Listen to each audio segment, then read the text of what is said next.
সুনীল গঙ্গোপাধ্যায় লেখা কবিতা কেউ কথা রাখেনি। কেউ কথা রাখেনি। ৩৩ বছর কাটল, কেউ কথা রাখেনি।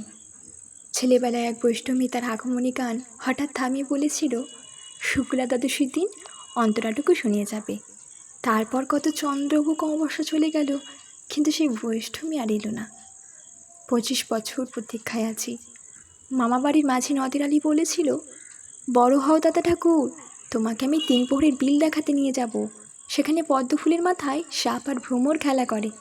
নদের আলী, আমি আর কত বড় হব? আমার মাথায় ঘরের ছাদ ফুঁড়ে আকাশ স্পর্শ করলে তারপর তুমি আমায় 3 প্রহরের বিল দেখাবে? একটাও রয়্যাল গুলি কিনতে পারিনি কখনো। লাঠি লজেন্স দেখিয়ে দেখে চুষেছে লস্কর বাড়ির ছেলেরা। ভিখারির মতন চৌধুরীদের গেটে দাঁড়িয়ে দেখেছি ভেতরে রাস উৎসব। অবিরল রঙের ধারার মধ্যে সুবর্ণ কঙ্কন পরা ফর্সা রমণীরা কত রকম আমাদের হেসেছে। আমার দিকে তারা ফিরেও চায়নি। বাবা আমার কাছে বলেছিল, দেখিস একদিন আমরাও। বাবা এখন অন্ধ, আমাদের দেখা হয়নি কিছুই। সেই রয়্যালগুলি, সেই লাঠি লজেন্স, সেই রাস উৎসব আমায় কেউ ফিরিয়ে দেবে না।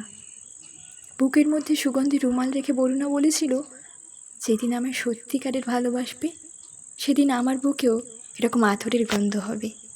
ভালোবাসার জন্য আমি হাতের মুঠোয় প্রাণ নিয়েছি। দুরন্ত ষাঁড়ের চোখে বেঁধেছি লাল কাপড়।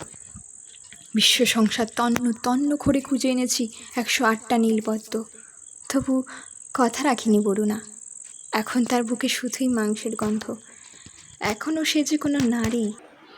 কেউ কথা রাখেনি।